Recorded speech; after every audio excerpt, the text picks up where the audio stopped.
Bom dia, professor Fernando, Geografia. Foi uma aula para os alunos do segundo ano do ensino médio. Né? Apostila 2, capítulo 4. Nós vamos estar trabalhando o tema estrutura agropecuária. Ou seja, nós vamos estar falando, né, do processo das diversas transformações na agropecuária brasileira. Então, primeiro, quando eu falo em agropecuária, eu estou falando do setor primário da economia, né? Muito voltado para a agricultura, ou seja, o cultivo, e a pecuária, ou seja, a criação. Então, quando eu falo desse processo de transformação, eu vou estar basicamente falando das mudanças que ocorreram na agropecuária brasileira, principalmente a partir da década de 1950, ou com a chegada da chamada Revolução Verde, ou seja, a partir do momento em que foram empregadas diversas tecnologias na agropecuária do Brasil. O Brasil passa a ter uma maior produção, ou seja, do total produzido, e uma maior produtividade, ou seja, total produzido a partir de um hectare. Nós vamos pegar essas transformações a partir das chamadas fronteiras agrícolas, né, que ocorrem principalmente na região centro-oeste, na região norte do Brasil. E vamos falar muito também da chegada da Embrapa, né, da Empresa Brasileira de Pesquisa Agropecuária. Né? A Embrapa surge com uma forte tendência de estudos, né, e tecnologia totalmente voltada para a agropecuária. Aí nós temos um crescimento muito forte da agropecuária no Brasil. Né? Nós vamos ter a região centro-oeste, né, com uma agropecuária muito forte, voltada para o cultivo do trigo, da soja, do sorgo, né, de vários produtos agrícolas. Nós vamos ter o oeste paulista com a agroindústria. Nós vamos ter a região sul do Brasil com processo forte de agropecuária e principalmente a região nordeste do Brasil, né? O chamado Vale do São Francisco, uma região que vai predominar a agricultura irrigada. Então, eles conseguem cultivar no meio do sertão nordestino. Beleza? Aí nós temos aqui uma imagem forte, né, da agricultura moderna, com máquinas modernas atuando no campo. E nós temos um modo de exploração da terra.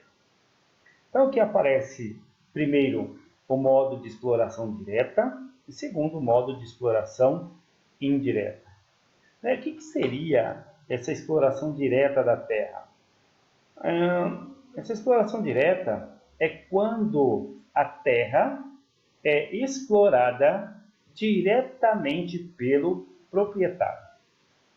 Tá? Então, o proprietário ele atua, ele utiliza diretamente a terra, tá? Juntamente com a sua família. Ele pode ter ou não empregados. Quando eu falo da exploração indireta, né, é quando a terra ela é explorada por pessoas contratadas, ou ele pega algum empregado para fazer tal função. Então, diretamente com o proprietário, é a exploração diretamente com o proprietário e a sua família atuando na terra, ele pode ter empregado ou não.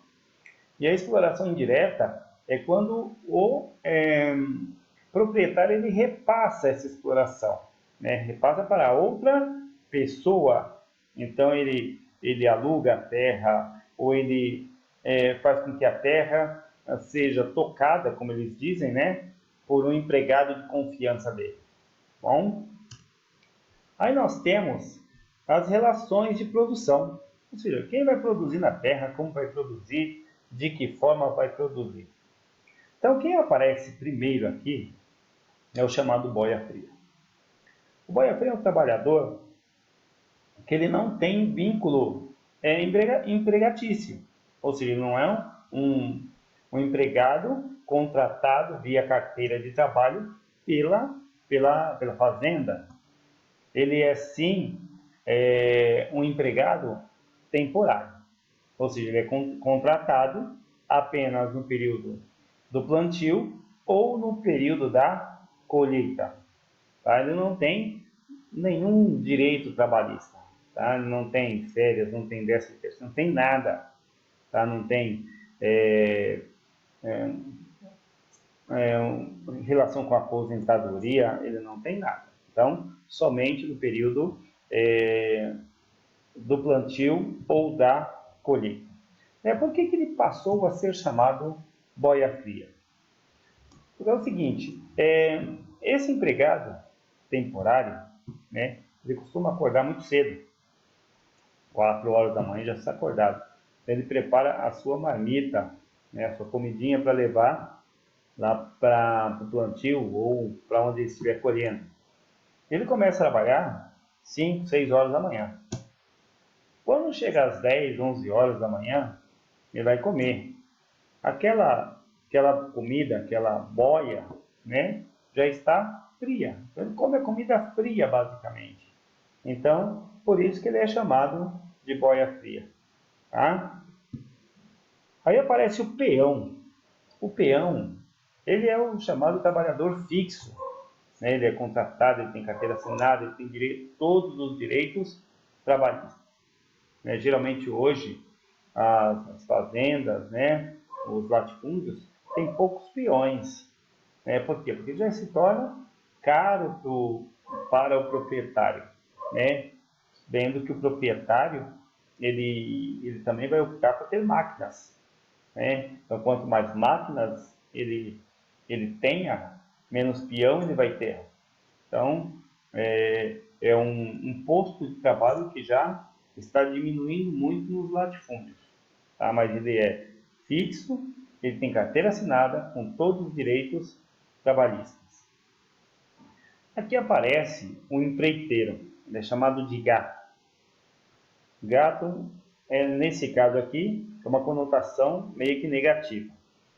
Então, ele atua de forma individual, né? Então, ele se torna intermediário, ou seja, ele fica uma negociação, ele fica entre o fazendeiro e o trabalhador rural.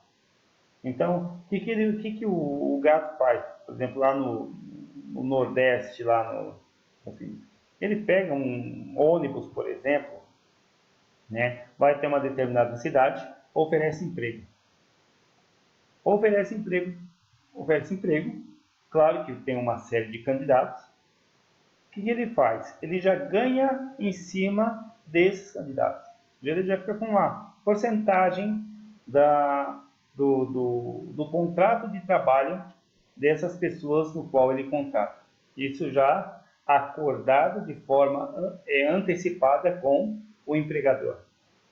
E muitas vezes, esses empreiteiros, esses gatos, eles fazem parte de um processo mais nocivo ainda. Ele faz parte de um processo em que os trabalhadores contratados, eles entram num processo de escravidão por dívida. Então, só para que vocês tenham uma ideia legal desses empreiteiros, né, ou os gatos, como eles são chamados. Eles são intermediários. Ele atua entre o patrão, o empregador e o trabalhador rural. Ele faz a ponte entre os dois. Ele contrata, ele leva até o empregador fica ou não com esse trabalhador. E se o empregador fica com esse trabalhador rural, ele ganha uma porcentagem. Beleza? Muitas vezes, né, ele atua até mesmo nesse processo de escravidão por dívida, que nós vamos ver agora. Escravidão, muitos pensam, né, que a escravidão no Brasil ela acabou, mas ainda existe. Então, o que acontece? Isso já acontecia no Brasil, por exemplo, na chegada dos italianos quando vieram para o Brasil. Né? Então, os barões do café na época foram lá na Itália, né? Eles verificaram que esses italianos estavam num processo de miséria muito forte, né? O que eles fizeram? Eles pagaram a passagem, né, para eles se deslocarem da Europa ou da Itália para o Brasil. Chegando aqui, claro que também durante a viagem pagaram a alimentação e começaram a pagar a estadia desses italianos, só para vocês entenderem. Consequentemente, antes de começar a trabalhar, esses italianos já tinham uma dívida com os barões do café. Isso é um indício forte de escravidão por dívida. E eles eram muito maltratados, né? Eram fazendas que ficavam muito isoladas, né? Mas no Brasil, essa questão de escravidão por dívida foi pior ainda. Os italianos ainda tinham ideia de que eles tinham essa dívida, né?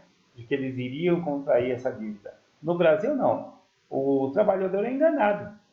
Ele é enganado, geralmente pelo gato, que faz uma proposta de trabalho por um determinado tempo, por um determinado salário, e esse trabalhador é levado para uma fazenda longínqua, ou seja, muito longe, muito afastado. Chegando lá, ele vai se deparar com um lugar muito instável, geralmente um barracão desconfortável, né?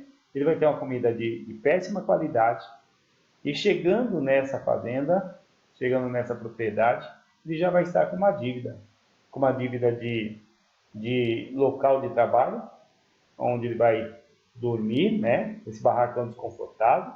Ele já tem uma dívida de alimentação, tá? E muitas vezes o que ele recebe como empregado, ele não tem condições de pagar essa dívida. Então isso é muito comum no Brasil, né? Tem o Ministério de Trabalho que verifica, fiscaliza, porém é um caso recorrente dentro do Brasil. Aparece depois a parceria. Parceria, você ser parceiro, ou seja, o proprietário entra com a terra, o parceiro entra com a mão de obra.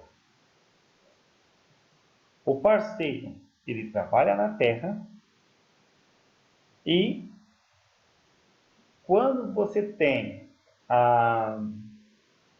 toda a produção, ela é dividida, é partida, ela é partilhada. A colheita é partilhada. Qual é o sistema que eles utilizam? O sistema de meio, ou seja, metade, né?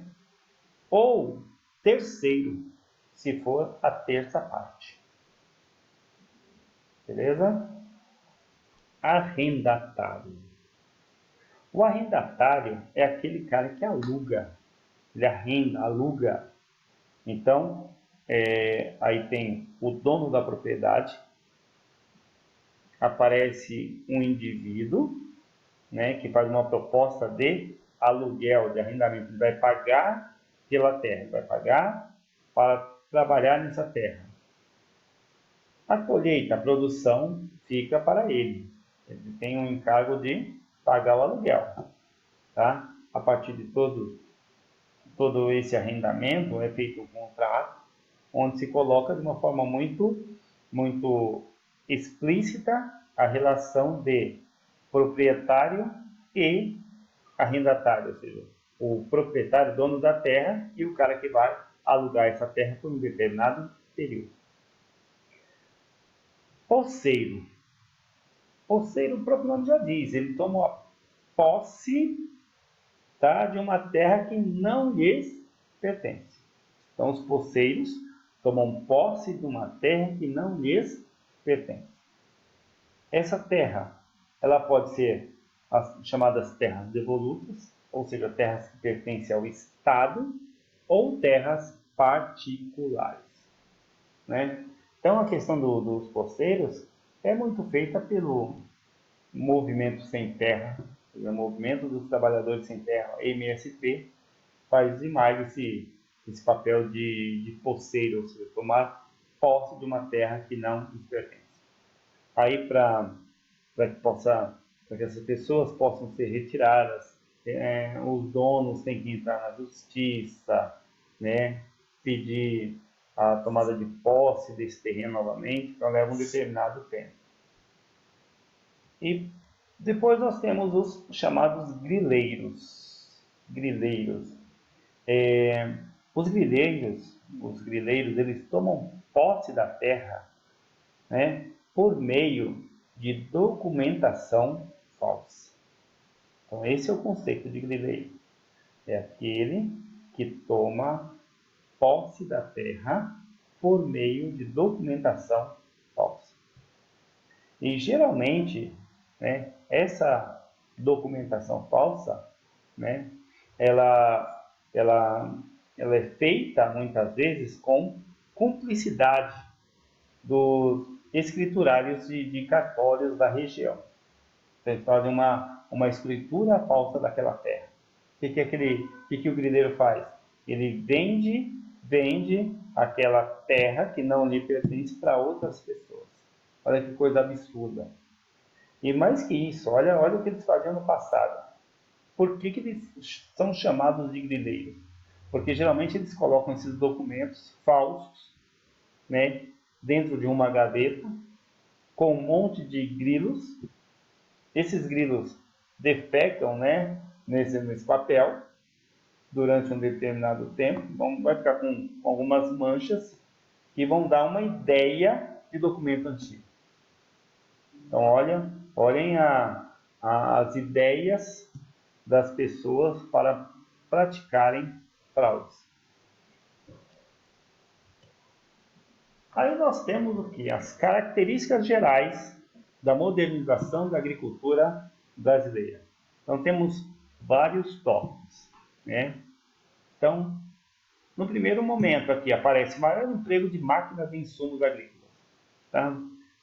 O maior emprego de máquinas totalmente tecnológicas, foi um avanço excelente, porém tem um viés, tem a volta. O que essa grande quantidade de máquinas ela proporcionou?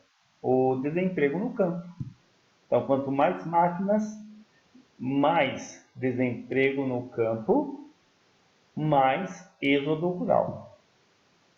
E quando se fala em insumos agrícolas, eu estou falando da chegada de agrotóxicos, de pesticidas, de herbicidas, de fertilizantes. Então, o campo ele passou a ter outras alternativas. Ampliação da área cultivada, ou seja, começou a surgir novas áreas agrícolas. Isso muito fruto também do processo negativo. Olha só, desmatamento. Então, aqui nós temos ampliação do desmatamento, ampliação das queimadas, que vai causar impacto natural. Impacto natural no impacto do campo, né, que é extremamente nocivo. Aparece intensificação e expansão do trabalho assalariado. Quando se fala dessa intensificação do trabalho assalariado, nós vamos falar do trabalho assalariado principalmente temporário, ou seja, do chamado boia fria, das grandes propriedades, né? Nós vamos ter também os pequenos proprietários, nós vamos ter os parceiros, nós vamos ter os arrendatários. Então, todos esses fazem parte desse grupo de trabalhadores assalariados. Participação intensa para não dizer domínio, das empresas transnacionais. O que acontece hoje? Grandes empresas de países diversos, principalmente dos Estados Unidos, da China, chegam no Brasil e compram grandes propriedades, que passam a cultivar e passam a levar esses produtos para os seus países de origem. Então nós temos no Brasil, principalmente lá na região centro-oeste, na Amazônia, várias empresas, né, transnacionais, ou seja, de origem de um país como Estados Unidos, como China, como Japão, né, que cultivam e levam os produtos para o país de origem. A territorialização da agropecuária, ou seja, o espaço a ser ocupado por essa atividade. Então, quando se fala nessa territorialização, né, nós estamos falando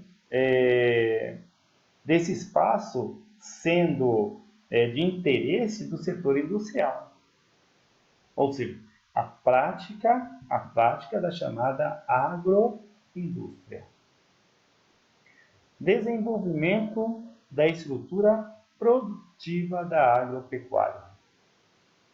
Então, esse desenvolvimento da estrutura produtiva da agropecuária leva, assim, de uma forma muito direta, a mudanças na relação de trabalho. Né? Então, nós temos hoje, por exemplo, nessas grandes empresas que aparecem, uma mão de obra muito especializada. Por exemplo, hoje nós temos a presença forte de agrônomos, né? Hoje nós temos a presença forte do indivíduo que opera as máquinas, e essas máquinas são máquinas que custam milhões e tem pessoas específicas para operar. Nós temos um indivíduo que faz a manutenção dessas máquinas. Então, essa estrutura ela teve que ser mudada, ela teve que ser inovada, ela teve que ser dotada de tecnologia. Aí aparece depois o desenvolvimento da biotecnologia. Ou seja, aqui nós temos a pesquisa. A pesquisa passa a ser muito forte, né? A reprodução natural, dos vegetais, dos animais, setor industrial. Ou seja, aqui entra pesquisas na área de produtos transgênicos, o uso de fertilizantes, o uso de corretivos químicos. Tá? Então, dentro deste contexto, nós vamos ter muito forte aqui o processo da chamada agroindústria, ou seja, da mudança. No mesmo espaço eu vou ter o cultivo e a produção a partir de diversas pesquisas. Aqui tem a figura da Embrapa, Empresa Brasileira de Pesquisa Agropecuária, né? A Embrapa é importante na biopesquisa ou biotecnologia, muito forte no que eles falam em termos de produtos transgênicos, né? Maior produção, maior produtividade. Aqui nós vamos falar justamente dos produtos transgênicos. Então aqui tem o conceito dos transgênicos, né? Então, na realidade, quando se fala em produtos transgênicos são produtos que têm a sua genética modificada. Justamente, porque ele tem a sua genética, né, modificada? Para ser mais resistente. Para ser mais resistentes contra quê? Principalmente contra pragas, fungos. Obviamente né, tem uma ala que é muito a favor dos produtos transgênicos, uma outra ala que é totalmente contra produtos transgênicos. O país que mais produz produtos transgênicos, os Estados Unidos. Brasil vem depois, aí vem depois a Argentina, China. É importante ressaltar que os países da Europa não possuem produtos transgênicos. Aí existe uma lei específica que não aceita produtos transgênicos dentro do seu território, né? Então, essa técnica de manipular, de modificar o DNA, ela ocorre desde a década de 1970. Aqui, a sigla, né, dos produtos transgênicos, esse T maiúsculo, né, vocês vão poder olhar no mercado, quando vocês estiverem no mercado, vocês vão olhar, vocês vão saber que o produto é transgênico. E aqui eu tenho a estrutura fundiária no Brasil. Ou seja, como que a propriedade no Brasil ela é classificada? Isso aqui, pessoal, antes de nós falarmos de estrutura fundiária, nós vamos voltar um pouquinho lá na parte dos produtos transgênicos e falar um pouquinho lá das pessoas que estão a favor e as pessoas que são contra os produtos transgênicos. Eu vou dar pelo menos um argumento de cada, só para vocês terem ideia. Os que são a favor dos produtos transgênicos, né, eles citam que se nós não tivéssemos os produtos transgênicos hoje, grande parte da população estaria morrendo de fome. Por quê? Porque os produtos transgênicos, ou com os produtos transgênicos, a produção é assim muito superior. Então não vai faltar alimento para as pessoas. E outra vantagem que eles colocam com os produtos transgênicos é que os produtos transgênicos eles são mais baratos. Aí vem a ala dos produtos contrários aos produtos transgênicos. Eles dizem o seguinte: os produtos transgênicos eles utilizam agrotóxicos, utilizam produtos químicos, que vai fazer com que grande parte da população vai ficar doente, contraindo principalmente câncer. Então, claro que você vai ter mais alimentos, você vai ter alimentos mais baratos, né? Mas, em contrapartida, as pessoas vão ficar doentes. E esses produtos transgênicos, né? Eles são muito fortes, pode aumentar demais as empresas multinacionais que detêm todo o protocolo dos produtos transgênicos. Então, só para fazer esse meio termo entre as vantagens e as desvantagens dos produtos transgênicos. Geralmente cai em prova isso para pessoas. A estrutura fundiária brasileira, ou seja, a classificação das propriedades no Brasil. Primeira coisa que vocês têm que ter claro, né, o que é um módulo rural. Então, o módulo rural, aqui ó, é uma área fixa, né, que tem por base atender às necessidades de uma propriedade familiar. Ou seja, aquela pequena propriedade onde tem a figura do proprietário, né, do agricultor e a sua família. Um imóvel que possa ser diretamente explorado por uma família para lhes garantir a subsistência, o seu modo de vida, e viabilizar sua progressão socioeconômica. Tá?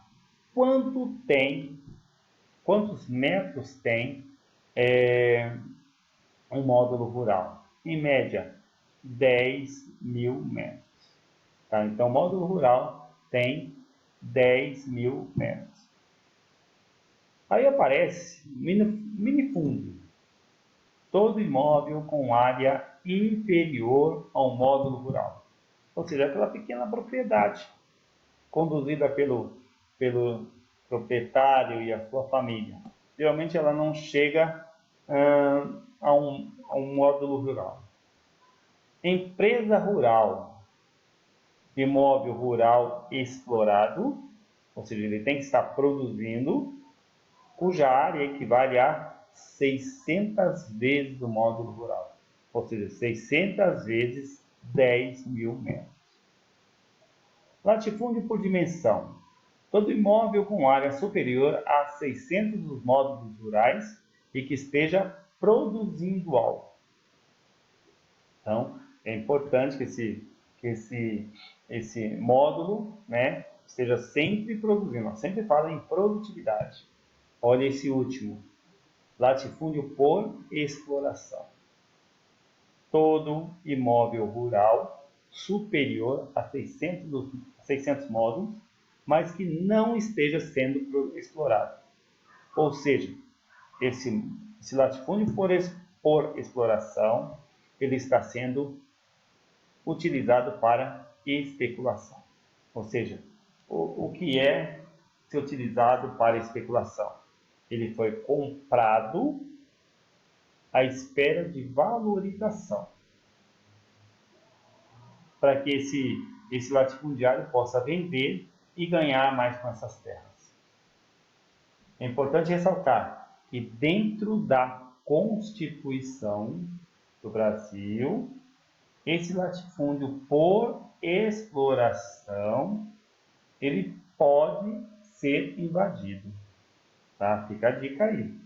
Tá? Então, no Brasil, toda propriedade rural, ela precisa estar produzindo.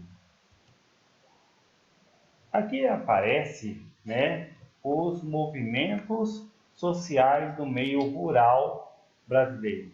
Então, surgem vários movimentos, né, no campo, né, para a briga que existe muito forte pela posse da terra no campo, e a partir dessa briga surgem movimentos sociais. O primeiro movimento social que aparece são as chamadas ligas camponesas. Ligas camponesas, ou seja, um movimento de trabalhadores, né? Então ele foi constituído na década de 1940 pelo Partido Comunista Brasileiro. Então isso agradava o governo do Brasil? De nada.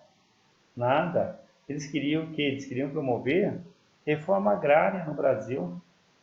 Reforma agrária.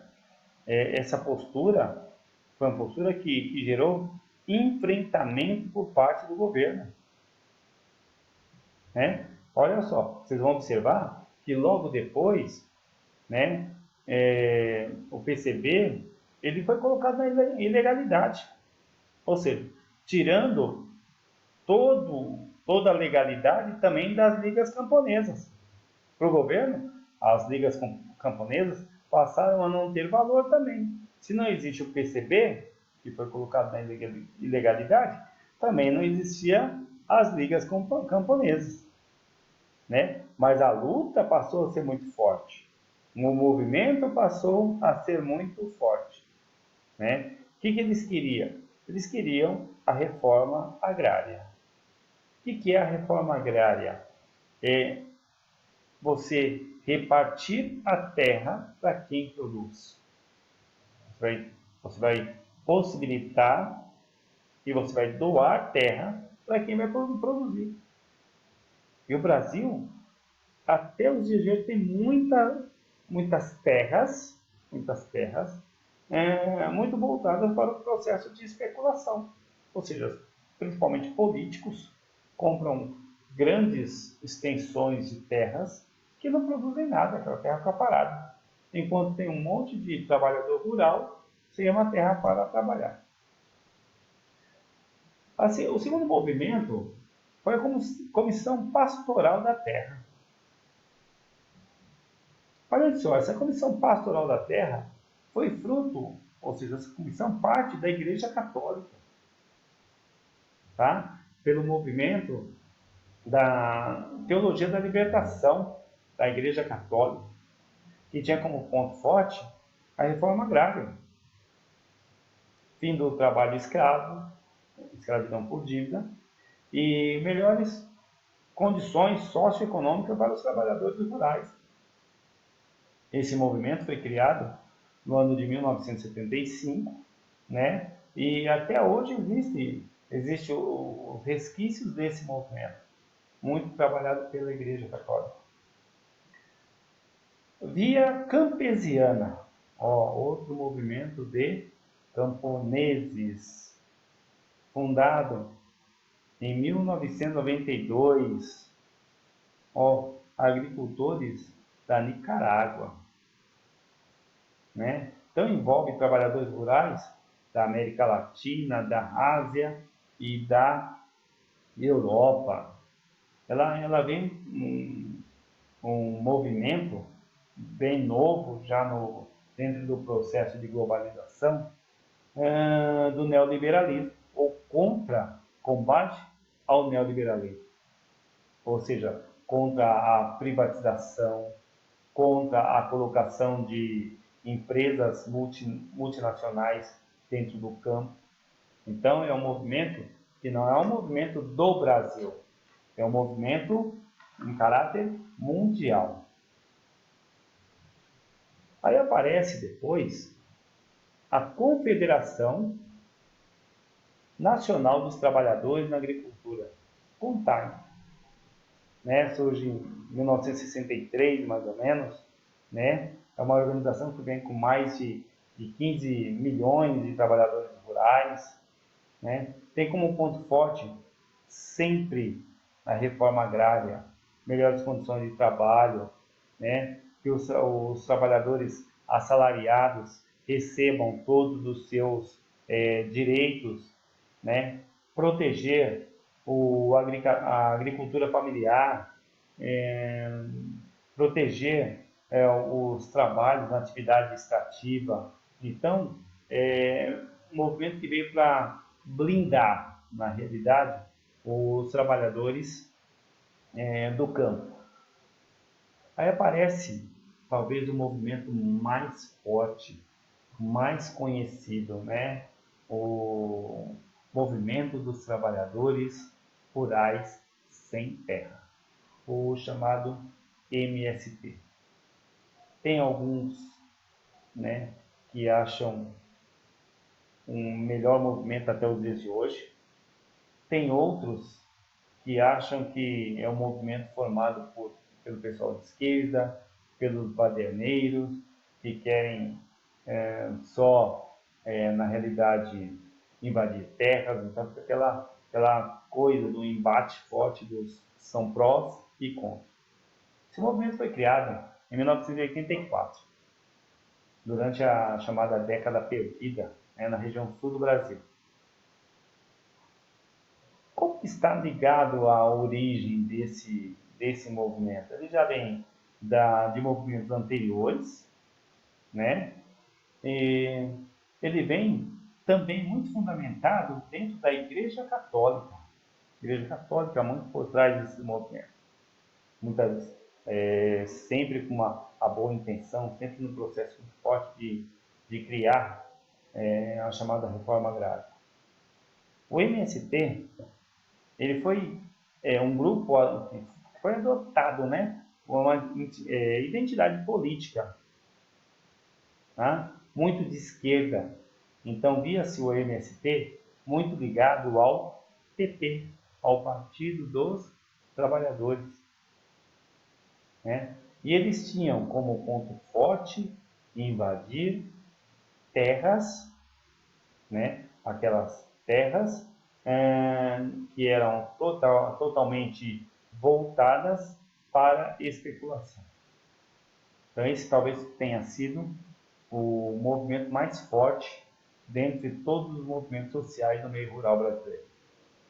Aí aparece a União Democrática Ruralista.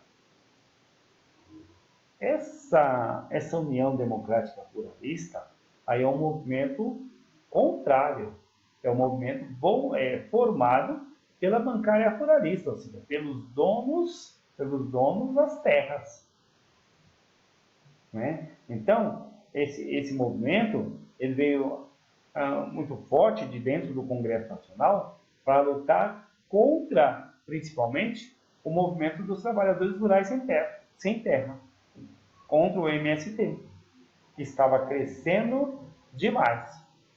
Então eles começaram a criar leis no Congresso para proteger, né, os proprietários de terra. Eles começaram a ter uma liderança dentro do Congresso.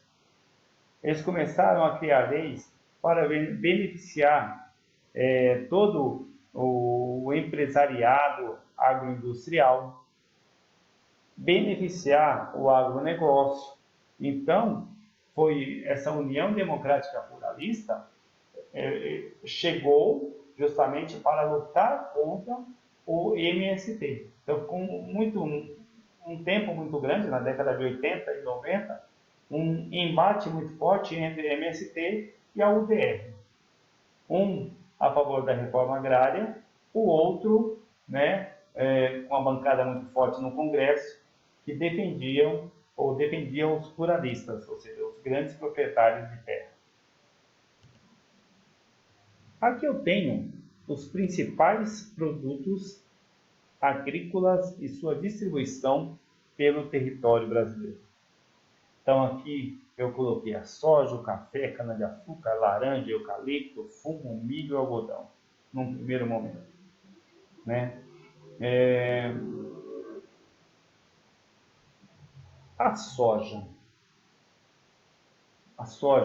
no qual o Brasil é o maior exportador mundial desse produto, né? Sempre na disputa com os Estados Unidos. Os Estados Unidos é grande produtor de soja também, né? Essa soja, né, ela é típica de clima temperado, né? Porém se adaptou demais ao território brasileiro, graças à Embrapa, né, que colocou à prova toda a tecnologia para que esse produto pudesse ser cultivado em clima tropical, né? Ela é muito produzida na região centro-oeste, né, nos estados de Goiás, Mato Grosso do Sul. É produzida demais também na região sul do Brasil, principalmente no Rio Grande do Sul, né, Paraná, também produzida no oeste paulista. Tem grande lucratividade, muito exportada, principalmente para a China, para os Estados Unidos.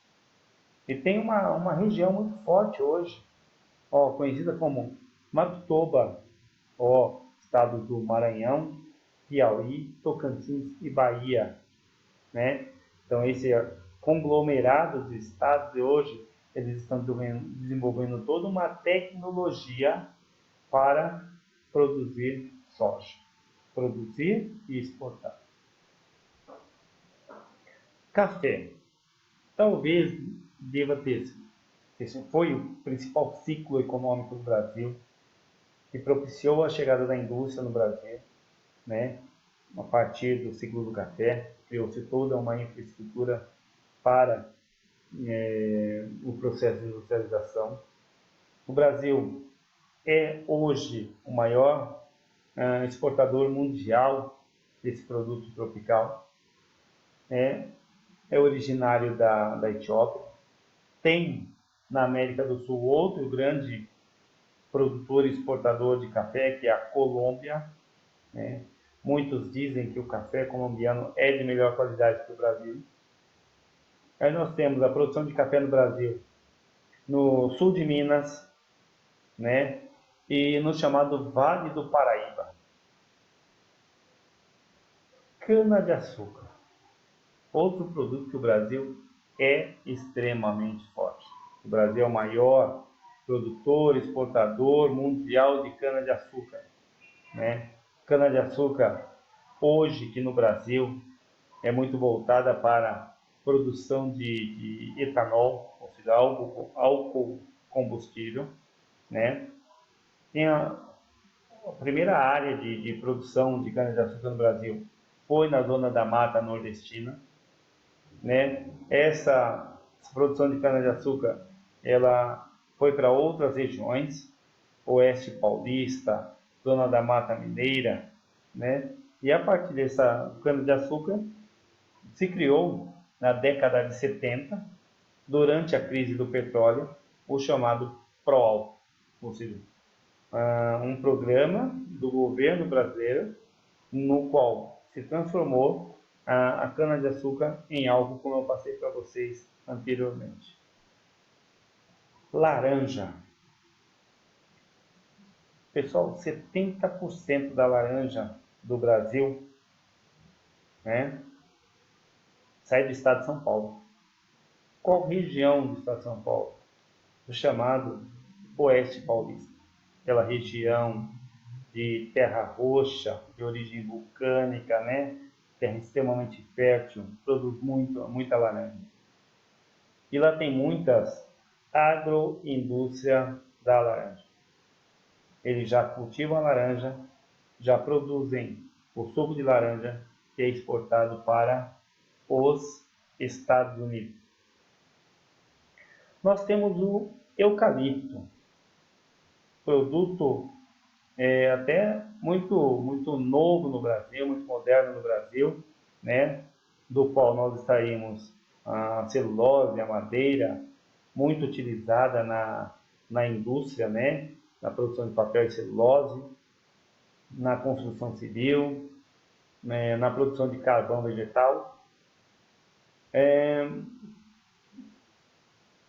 O eucalipto produzido no Brasil, né? E tem uma ressalva, dizem que o eucalipto ele tem um poder muito forte de absorção de água. Então, em todos os lugares que tem plantação de eucalipto, consequentemente tem uma absorção muito grande de água. Então, ele foi muito cultivado, ele é originário da Austrália, né? Sul da Bahia hoje se cultiva demais eucalipto. Norte do Espírito Santo, né? Aqui mesmo no estado de São Paulo, né, a produção de eucalipto é muito forte. Fumo já foi muito forte no Brasil. O fumo, no qual o Brasil é o maior exportador mundial, né? Muito voltado para a indústria do cigarro. Principal área, né, de produção Rio Grande do Sul e no chamado Recôncavo Baiano. Recôncavo Baiano é uma região que fica lá na chamada Zona da Mata Nordestina. Milho. O Brasil é o terceiro maior exportador do mundo, né? Ele é muito produzido para a produção de ração animal. E um adendo, o milho muito exportado para os Estados Unidos, no qual os Estados Unidos utilizam para a produção de etanol.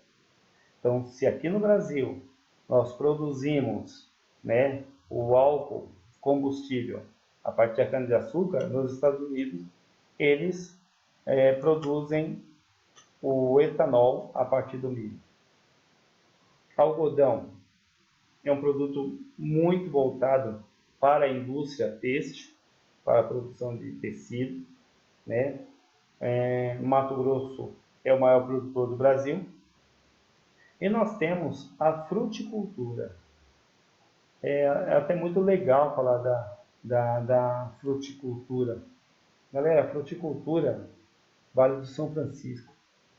Vale do São Francisco, uma região do sertão nordestino.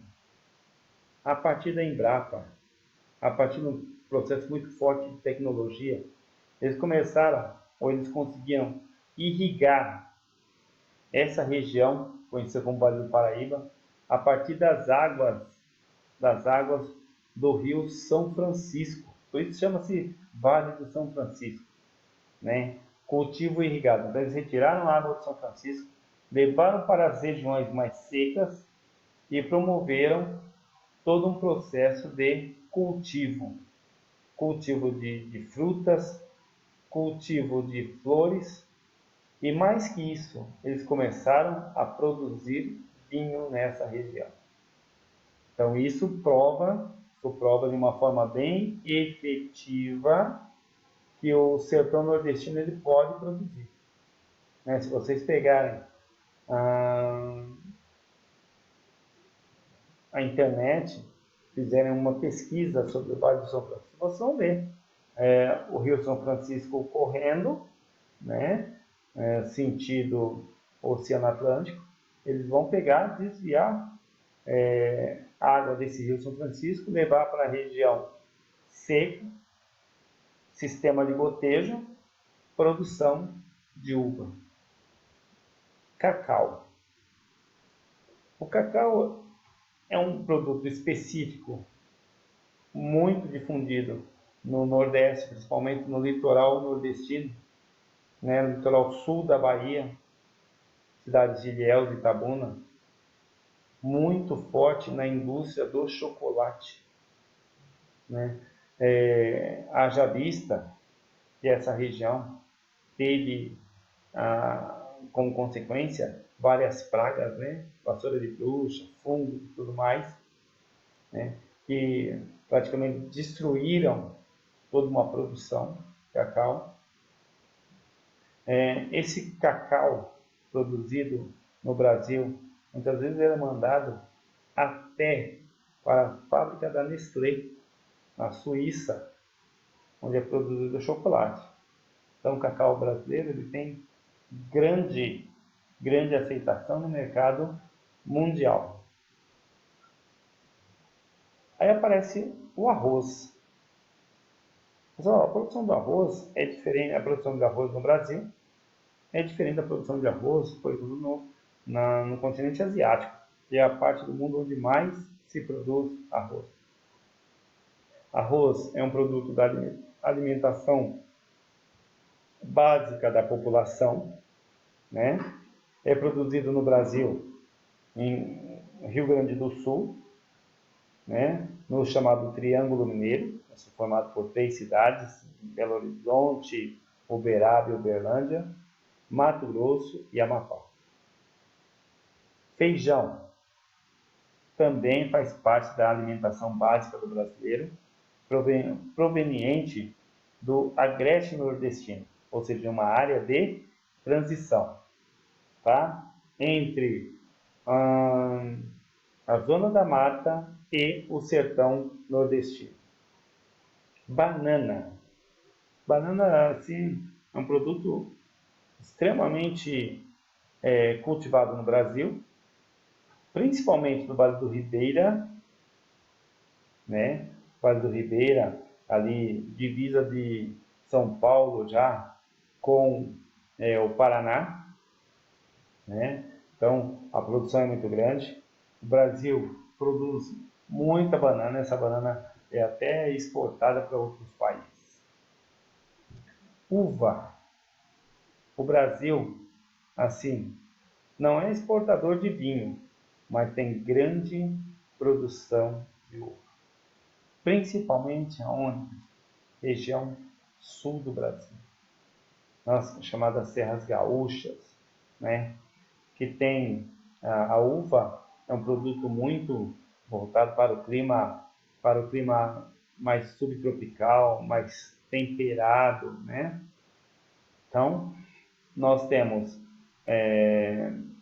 cidades como Bento Gonçalves, Garibaldi, né? Grandes produções de uva. Tá? É importante ressaltar que a uva do Brasil é uma uva de grande qualidade. Aí aparece o trigo.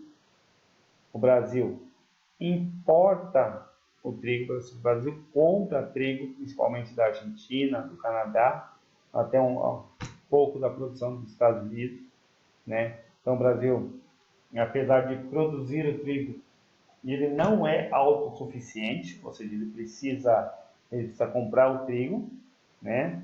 Nosso trigo é considerado um trigo ruim, porque tem baixo teor de glúten, né? o que dificulta a panificação, ou seja, a produção de pães. Aí nós vamos ter os problemas, né, os problemas ambientais e a organização do espaço agrícola. Quais os problemas ambientais que nós vamos ter? Então nós temos aqui regiões relacionadas à agricultura moderna, ou seja, a policultura comercial e a agroindústria na região centro-sul do país. Quais os problemas que vão gerar? Essas indústrias, elas ficam muito próximas, né, aos grandes centros industriais, ao mercado consumidor, à infraestrutura. Isso vai gerar problema ambiental. De que ordem? Poluição. Região periférica da Amazônia Legal. Quais os problemas gerados nessas regiões periféricas? As chamadas frentes pioneiras. Tá, mas o que vai acontecer dentro desse contexto dessas frentes pioneiras? Primeiro, essa expansão agrícola moderna vai levar ao desmatamento. Segundo, dentro dessas regiões, nós vamos ter várias aldeias indígenas. Uma série de confrontos entre agricultores indígenas, né, pela posse da terra. Então são conflitos graves que vão gerar tanto problemas ambientais como problemas sociais. Regiões interiores, tá? Essas regiões interiores, né, ela tem uma infraestrutura de baixa qualidade, né? É muito voltada para a agricultura familiar, né, que vai representar, de certa forma, baixa produtividade. E nós temos, por último, a zona da mata nordestina, né? Vai ter muitos latifúndios de monocultura tropical, ou seja, latifúndio de monocultura tropical, cultivo de um só produto, voltado para o mercado externo. Esse principalmente voltado para o cultivo da cana. O que vai provocar? Vai provocar, de certa forma, desmatamento e queimada. Essa queimada que vai, de certa forma, vai deixar o solo mais pobre. O solo mais pobre vai ter como ponto forte o processo de erosão. Esse processo de erosão vai criar uma série de complicadores para cultivos futuros. Aí eu vou ter a pecuária brasileira, ou seja, toda a parte de criação do Brasil. O Brasil é muito forte na criação de gado, na criação de gado, e isso fica de uma forma muito inconsistente em dois processos muito fortes. Primeiro, na pecuária intensiva. Segundo, na pecuária extensiva. Quando eu falo de pecuária intensiva, é aquele gado criado confinado, com ração selecionada, com vários trabalhadores em volta. Esse gado, ele é criado geralmente para produção de leite e seus derivados. Essa pecuária intensiva, ela envolve muita tecnologia, ela envolve muito capital. A pecuária extensiva é aquela pecuária do gado criado à solta, com pastagens naturais, né, sem grandes investimentos. Então, esse gado geralmente é um gado criado para corte, ou seja, para a produção de carne. Nós temos dentro da pecuária, nós temos a pecuária bovina, a pecuária ovina, ou seja, a criação de ovelhas, nós temos os caprinos, que é a criação de cabras, asininos, criação de asno, nós temos a piscicultura, criação de peixes, nós temos a sericicultura, criação do bicho da seda. Então, muitas pessoas acham que a pecuária é somente voltada para o gado. Não, a pecuária é voltada para todo tipo de criação, e no qual o Brasil é muito forte ainda. Nós temos no Brasil até a criação de bufalinos, lá na ilha de Marajó, na região norte do Brasil. Então, é muito amplo quando nós falamos de pecuária brasileira.